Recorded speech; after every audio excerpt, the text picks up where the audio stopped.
Today you're going to hear an incredible story about a son, a grave, and a secret that had been buried for over 20 years. A story about truth, loss, and what it really means to be a father. Subscribe to my channel, leave a like, and share your thoughts in the comments. For every new subscriber, I'll donate $1 to charity. Let's make a difference together. The wind was quiet that morning. Ethan stood in front of the weathered headstone, a single white rose in his hand. The cemetery was nearly empty, just him, a few crows in the distance, and the silence of memory pressing down like fog. The words on the stone were familiar, etched into his heart since childhood.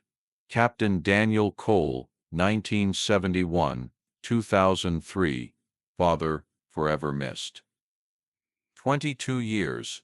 That's how long it had been since Ethan last saw his father. He was only 6 when the military officers arrived at their doorstep, their faces solemn, their uniforms stiff with formality. His mother had fallen to her knees before they even spoke. Ethan remembered holding her hand, not understanding why she screamed. They told them Daniel had died during a classified mission overseas. No details, no body, just a folded flag and a medal in a velvet box. Every year on Father's Day, Ethan returned to this place. He never missed a single one, even when he moved to another state. It was his ritual, his way of saying, "I still remember you." He knelt down and placed the rose beneath the headstone, brushing away a leaf that had settled near the base. His fingers lingered there, touching the cold granite, as if it could reach through time. He spoke softly. "I graduated, Dad, last month. Engineering. I know you always wanted me to build something better. I'm trying." The wind picked up slightly, brushing against his collar.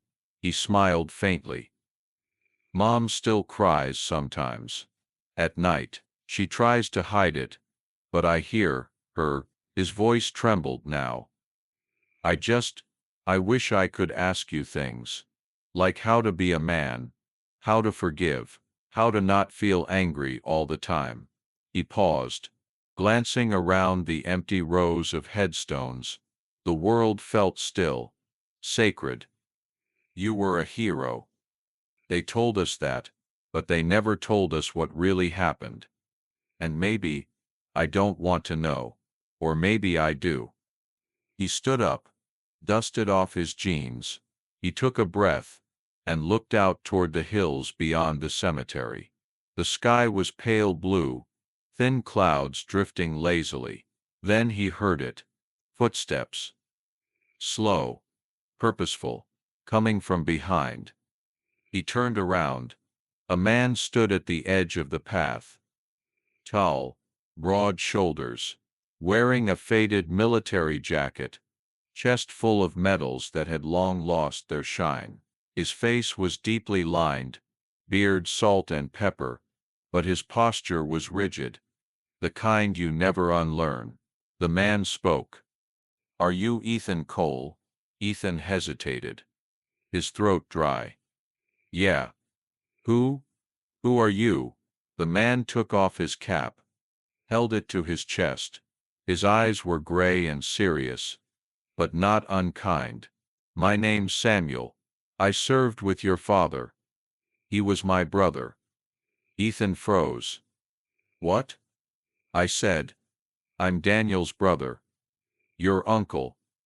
"But I don't have an uncle.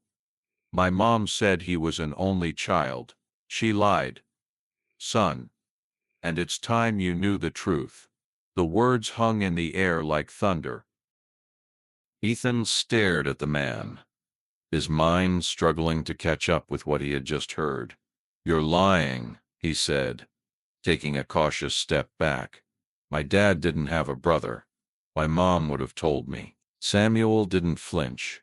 He simply nodded, as if he had expected this reaction. "I know how it sounds. I do. But your father wasn't an only child. We were born 14 months apart. grew up in the same house, trained at the same base, and we served together, right up until the day everything changed. Ethan narrowed his eyes. The day he died. You mean? Samuel's expression shifted. It wasn't pity in his face. It was pain. Deep, worn pain. Ethan, your father didn't die. The words felt like ice down Ethan's back. He shook his head, scoffing. Don't do that. Don't come here and play with me. I buried him. I visit this grave every year. That's not a grave, son. That's a lie, carved in stone. Ethan's jaw clenched. Then where is he? Samuel hesitated. For a long moment, he looked past Ethan, at the headstone behind him, as if silently asking permission. Then he looked back. He's alive, but he's not free. Ethan's heart skipped. He felt it, that ripple of something too big to believe. What do you mean? He's in federal prison, has been for 21 years. Ethan felt dizzy. Why? The answer came slowly, like Samuel hated the taste of it. They convicted him of treason. The world stopped. Ethan felt as if the trees, the wind, the sky, everything had frozen. No, no, that's not possible. I wish it weren't. Ethan took a step back, then another. His hands were trembling. You're telling me my dad, who was supposed to be a hero, was a traitor? Samuel's voice dropped. No, that's what they said. But there's more to the story than what you were told. More than what anyone was allowed to know. Ethan's voice cracked. Then why come now, after all these years? Why not tell me when I was old enough to understand? Because it wasn't safe. For him. Or for you. Samuel reached into his coat and pulled out a small aged envelope. He held it out. He wrote this for you. They wouldn't let him send it. I've kept it hidden all these years. But now, things are changing. Ethan didn't take the envelope. He just stared at it like it might explode. Samuel spoke again, softer now. Your father made a choice during that mission. He disobeyed orders to save innocent lives. A whole village, dozens of children. But the mission was black ops. Off the books. No witnesses. And someone needed to take the fall when things went sideways. So they blamed him. They branded him a traitor. Erased his record. Buried the truth. And the grave. A cover. To protect your mother and you. They thought if the world believed he was dead, the story would die with him. Ethan was silent. His face pale. His fists clenched. Everything he had believed since childhood was now ash. Samuel put the envelope on a nearby stone bench. I know it's a lot. I'm not asking you to believe me today. But read the letter. And if you want to know the truth, if you want to see him, I can take you. Ethan looked down at the envelope, then back at the man who claimed to be his uncle. Where is he? Leavenworth. Maximum security. His name is still Daniel Cole. No. He's registered under a number. They stripped his name a long time ago. Ethan swallowed hard. The ground felt unsteady beneath him. He didn't know what to think, what to feel. He finally spoke, his voice a whisper. Why did you come now? Because today is Father's Day, and because he never stopped loving you. The two men stood in silence. The only sound was the rustle of wind through the dry grass. Ethan reached for the envelope. His hand shook as he picked it up. He didn't open it. Not yet. But something had already changed. And that night, Ethan sat alone in his apartment, the unopened envelope lying on the kitchen table like it weighed 1,000 pounds. He hadn't eaten. He hadn't turned on the lights. The only thing that moved was the ceiling fan above him, spinning slowly, whispering in the silence. The letter had waited over 2 decades, but now that it was here, in his hands, Ethan didn't know if he was ready to hear what it said. He stared at the handwriting on the front. To my son, Ethan, if they ever let this through. It was shaky, but unmistakably personal. Not the neat, precise letters of a military man. It was the kind of writing someone used when they were afraid it might be the last thing they'd ever say. Ethan finally opened it. He unfolded the yellowed paper, careful not to tear the edges. The words inside were faded, but still legible. He took a deep breath, then began to read. My son, if you're reading this, then something has changed. Maybe I'm gone. Or maybe the truth finally found a crack to slip through. I've thought about this moment every day for 21 years. What I would say to you, how I would explain what happened. But there's no easy way, no clean version. Just the truth, and the weight of it. They told the world I betrayed my country, that I sold out my men, that I turned my back on everything I swore to protect. But that's not what happened. What really happened is this. I disobeyed a direct order to save lives. A village of civilians was in the path of a drone strike. I had minutes to decide. I could follow orders, or stop it. I chose to stop it. We saved that village. Children, women, elders. But my CO didn't care about that. The mission had to be clean, and I made it messy. They arrested me that night. No trial, no defense, just a sentence and a silence that swallowed me whole. Your mother was told I died. It was supposed to protect you both. Maybe it did, but it also broke me. Ethan, I don't expect you to forgive me. I don't even expect you to believe all of this. But I need you to know, I never stopped loving you. Not once. You were my son. You still are, and you always will be. They can take my name, my rank, my freedom, but they can't take that. If this letter finds you and if your heart can carry it, come find me. I just want to see your face again. Once, Dad. Ethan sat in silence long after he finished reading. Tears ran down his cheeks. But he didn't notice. His jaw was clenched. His fingers pressed into the table so hard his knuckles turned white. For 21 years he had mourned a man who wasn't dead. For 21 years he had imagined a hero. Now that hero was alive. In a prison cell. Labeled a traitor by the world. But Ethan felt something else stirring inside him. Something old and raw and fierce.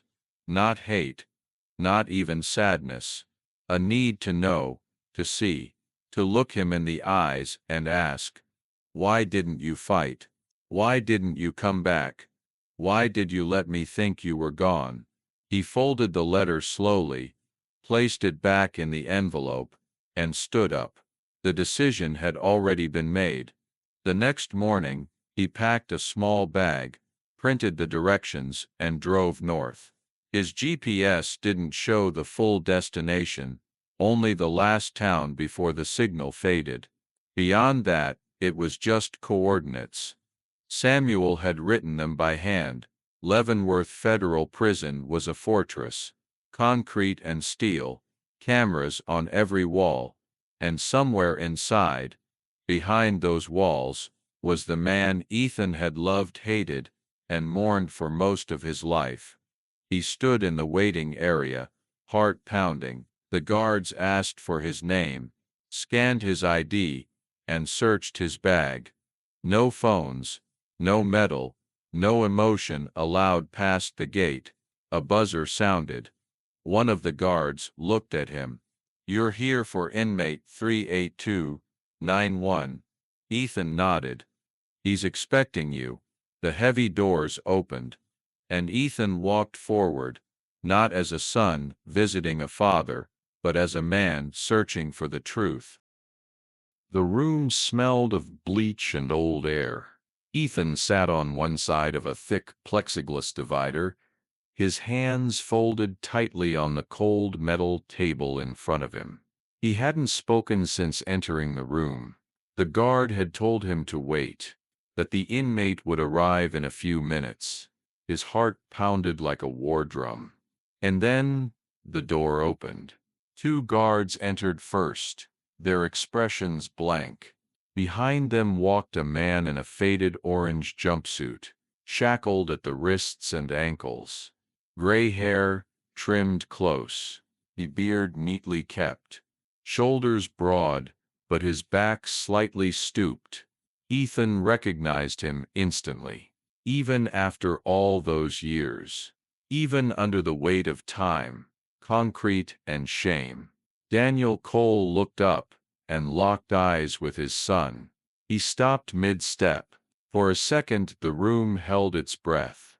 Then one of the guards nudged him forward, and he moved to the seat on the other side of the divider. He picked up the black prison phone slowly, almost as if he were afraid it might vanish. Ethan picked up his own. They stared at each other for a long time. Neither spoke. Finally Daniel said, "You have his eyes." Ethan blinked. "Whose?" "Your grandfather's." "My father." He used to stare at people like that when they lied to him. Ethan didn't smile. His voice was cold. "Good. Then look at me, and don't lie." Daniel nodded, a shadow crossing his face. "You got the letter." Ethan gave a small, sharp nod. "And the man, Samuel, he really your brother?" "Half-brother, different mothers, same father. We both enlisted at 18. Why did no one ever mention him?" "Because I asked them not to. After I was convicted, anyone associated with me was at risk. He disappeared on purpose. For your protection, and mine." Ethan leaned forward. "So let's start with the part I still don't understand. Why didn't you fight back?" Daniel exhaled slowly. "I did. At first, I wrote letters, filed complaints, tried everything I could. But the operation was classified at the highest level. The only people who could clear my name were the ones who buried it in the first place." "So you just gave up?" "No." "Then what?" "I chose to stay silent so you and your mother could live in peace. If I made noise, they would have dug deeper. They would have found her. Found you, and ruined both your lives." Ethan slammed his fist on the table. The plexiglass shook. "You think growing up without a father was peace? You think watching my mom cry every night for a dead man was protection?" Daniel didn't flinch. "No, I think it was hell. But it was safer than the alternative." Ethan's voice broke. "I hated myself. I thought I wasn't strong enough, that I wasn't like you, a hero. I built my whole life trying to live up to a lie." Daniel's face softened. A tremor ran through his fingers. "You were never a lie. Everything I did because I believed you'd grow up free. Not proud of me, maybe, but safe." He leaned closer. "You didn't fail me, Ethan. I failed you." Ethan looked down. His eyes burned.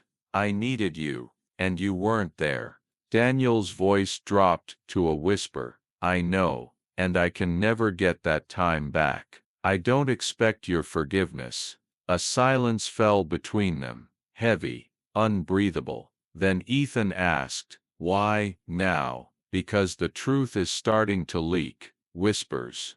"Declassified files. Someone's digging. Maybe in a few years the full story will come out. Maybe I'll walk out of here a free man." He paused. "But I didn't want to wait for that to see your face again." Ethan looked up. "You waited 21 years for this moment." Daniel nodded. "Every day, every hour." Ethan stared at him. Not the soldier, not the prisoner, but the man behind both, the man who had chosen silence over chaos, the man who had traded his name for his son's freedom. "I don't know what happens next," Ethan said quietly. "You don't have to." Daniel replied. "Just knowing you're here, that's more than I ever hoped for." The phone clicked. A voice echoed over the intercom. "Time's up." Neither moved. Ethan finally stood. He placed the phone down. Daniel mirrored him on the other side. As the guards stepped forward, Ethan spoke one last time. "I'm coming back." Daniel's eyes filled with something Ethan had never seen in them before, hope, and as the heavy doors closed behind Ethan, he felt something shift inside him, not resolution, not peace, but a beginning. Ethan didn't sleep that night. He sat on his apartment floor, surrounded by old boxes, files, and photographs, things he hadn't looked at in years. And some belonged to his father. Others were fragments of a childhood that no longer made sense. He had spent his life believing in a myth. Now he was trying to rebuild the truth from ashes. He started with the letter. The name of the operation wasn't mentioned, but the details were there. A drone strike. A remote village. A decision made in defiance of orders. Ethan highlighted the key words. He circled dates. He looked for names.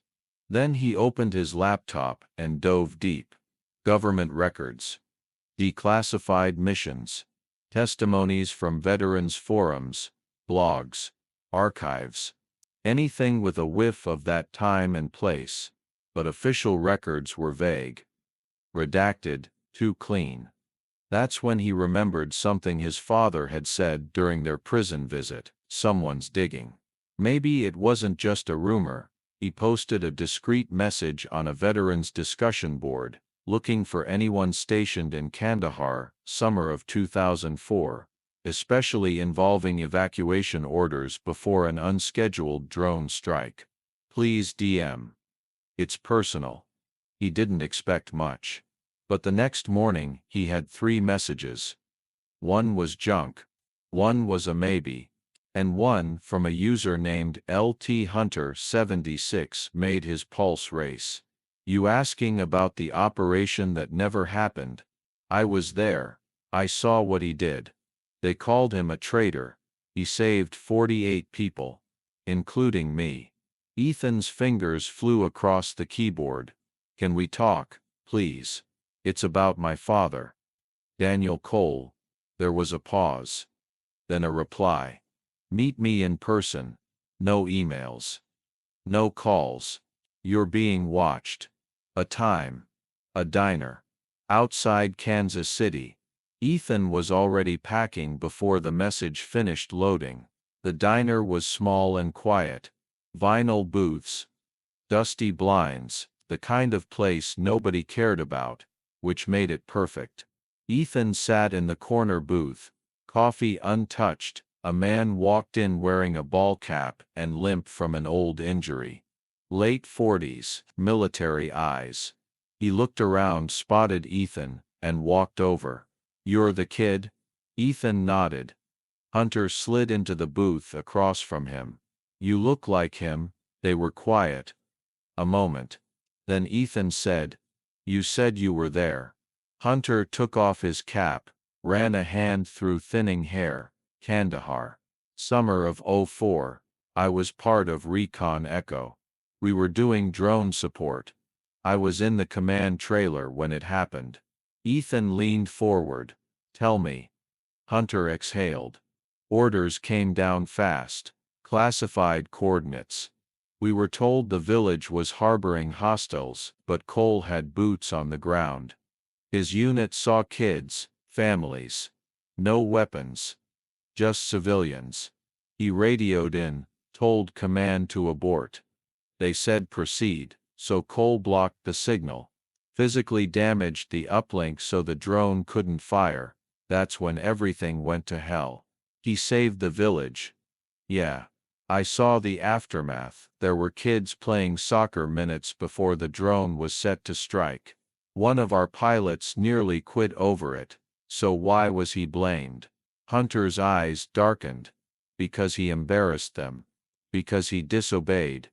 And because someone up the ladder needed a scapegoat." Quiet court-martial. All records sealed. We were ordered to shut up or face dishonorable discharge. Why didn't you speak out? Because I had 2 kids and a mortgage. And because the people who buried him had the power to bury me too. Ethan clenched his fists. Would you talk now? Hunter looked at him. You going to fight this? I already started. Hunter nodded slowly. Then yeah, I'll go on record. But not just me. There are others.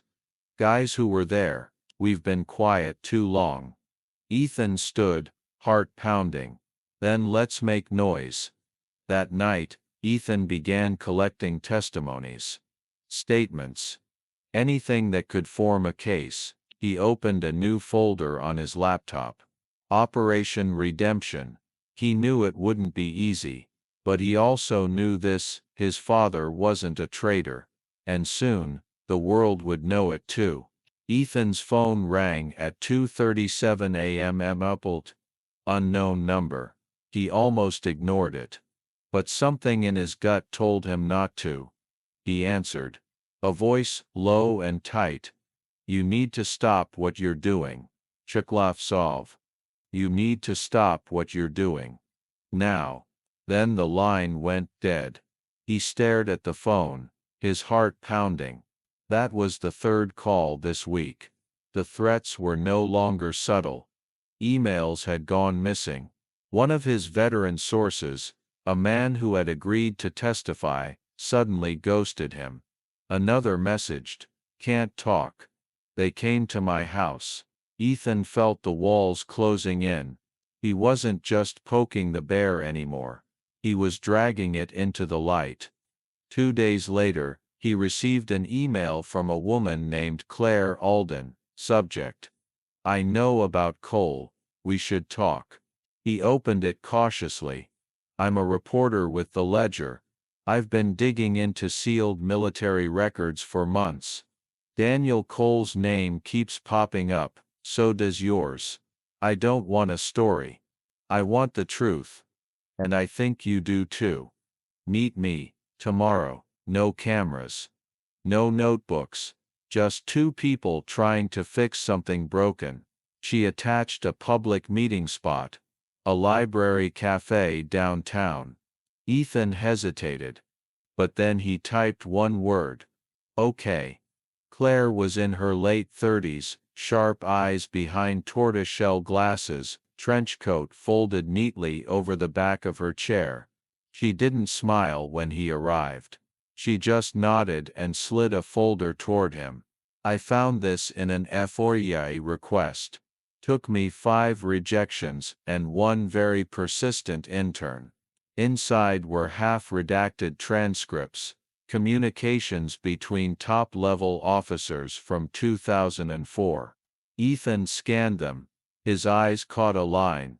If Cole breaks protocol, bury him. No headlines. No trials. He looked up. You've had this for 3 weeks. I didn't know how to prove it wasn't fake. Then I saw your post on the Veterans Board. Everything clicked. You're going to publish? Not yet. Why? Why?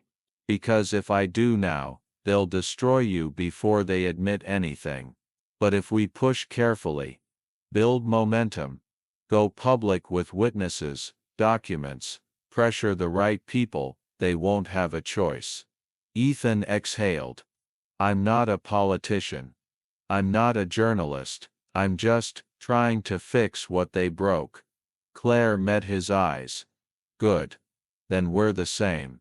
Over the next week, Ethan and Claire worked side by side. They met with veterans who had once been afraid to speak. Now they came forward. One by one. Some brought journals. Others, emails. One even had video footage on an old hard drive, showing Cole pulling villagers out of harm's way. Claire's office became a war room. Maps, pins, notes, connections, and a name kept surfacing. Intrusion. General Mason Thorne. He had authorized the strike, then erased the operation from official logs. Now retired. He sat on the board of a defense contractor. Claire leaned over the desk one night and whispered, "He's the key, take him down, and the house of cards falls." But Thorne wasn't a man to be approached lightly. That became clear when Ethan came home to find his apartment door ajar.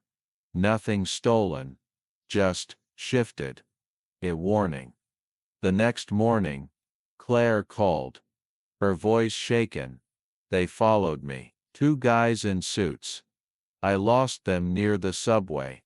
But we need to be fast. Ethan. They know we're close." That night, Ethan received another call. This one was from the prison. A pre-recorded message. "This is a collect call from inmate 38291. Do you accept the charges?" He pressed 1. Daniel's voice came through. Hoarse but calm. "You've been making noise. They came to you." "Not directly. But they pulled me aside. Offered me early release. If I sign a statement admitting guilt."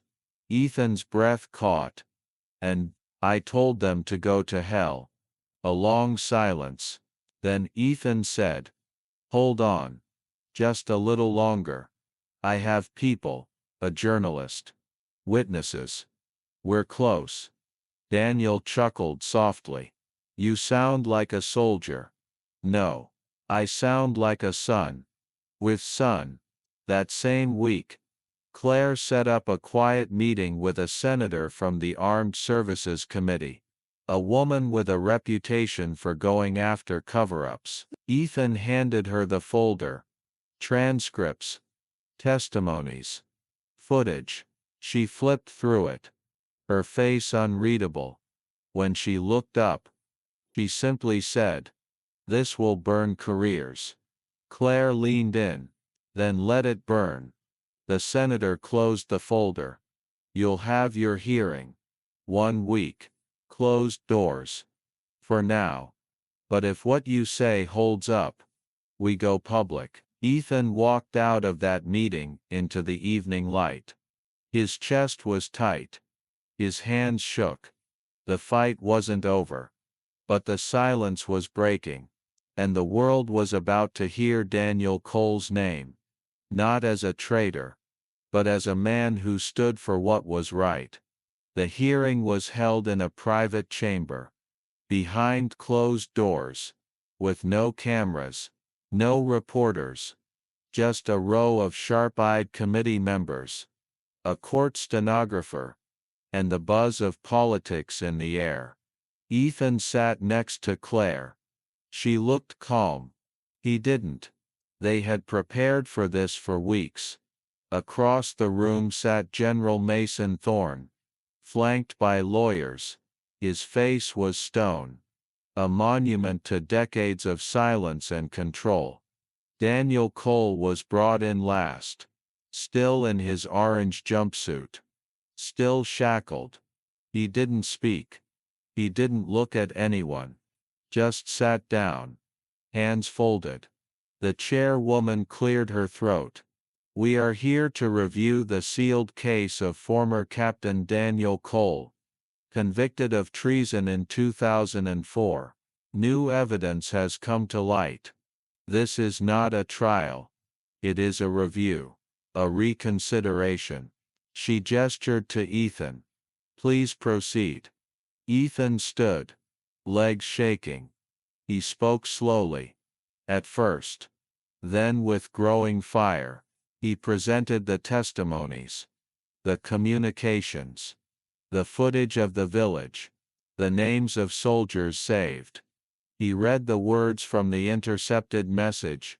"If Cole breaks protocol, bury him." Gasps. Eyes shifted toward Thorne. The general sat still. When Claire rose, she delivered the final blow. A leaked memo. Dated 1 week after Cole's conviction. In which Thorne had been offered a seat on a private defense board in exchange for silencing the fallout. The room turned cold. The chairwoman said, "General Thorne, Do you wish to respond? He looked up. Everything I did was for national security. Claire spoke. You buried a man, to save your reputation. Thorne didn't flinch. I buried a man, who disobeyed direct orders. Then for the first time, Daniel Cole spoke. Not disobeyed. Defied. The room hushed. He stood slowly. I watched children playing soccer. My men saw mothers cooking dinner. That village was clean. I made a call. A human call. His eyes locked on Thorne. And you made me disappear. The chairwoman banged the gavel once. Enough, she turned to the panel. Whispered words passed among them. Then she looked up. Captain Cole. This committee finds credible evidence that your conviction was the result of suppression, manipulation, and misconduct. You are to be released immediately. The room exhaled. Ethan smiled. Claire put her hand on his arm. Daniel stood still. The guards moved to remove his shackles. He looked down at his hands. Wrists scarred by years of steel. Then something happened. Daniel didn't move. He looked at Ethan, slowly shaking his head. I'm not leaving. Ethan's smile vanished. What? Daniel spoke clearly. I'm not going back into the world as a symbol. What? You're free now. Dad. They cleared your name. No. They gave me permission to be innocent. But I've already served the sentence. I missed your childhood. I buried my wife. I buried myself. Claire stepped forward. You can still speak. You can testify publicly. Change the system. Daniel's face didn't change. Do you know what happens to men like me? They parade us for a week. Put us on magazine covers. Then forget. He turned back to the committee. You didn't exonerate me because it was right. You did it because the cost of silence got higher than the cost of truth. He walked toward the exit. Ethan tried to stop him. Wait. Don't just walk away. Daniel paused. I didn't survive 21 years in a cell, just to become your headline. And with that, he was gone. 3 weeks later, a story hit the press. A whistleblower had leaked the entire hearing transcript. Claire denied being the source. But someone wanted the world to know. The headlines changed. Hero. Not traitor. The soldier. They tried to erase. General Thorne resigns in disgrace. But Daniel Cole was nowhere to be found. No phone. No address. Some said he went into the mountains. Others, that he returned to that village, the one he saved. Ethan kept looking, hoping. But deep down, he knew. Some men don't need statues. Some truths don't need parades. And some fathers, they say everything just by choosing silence.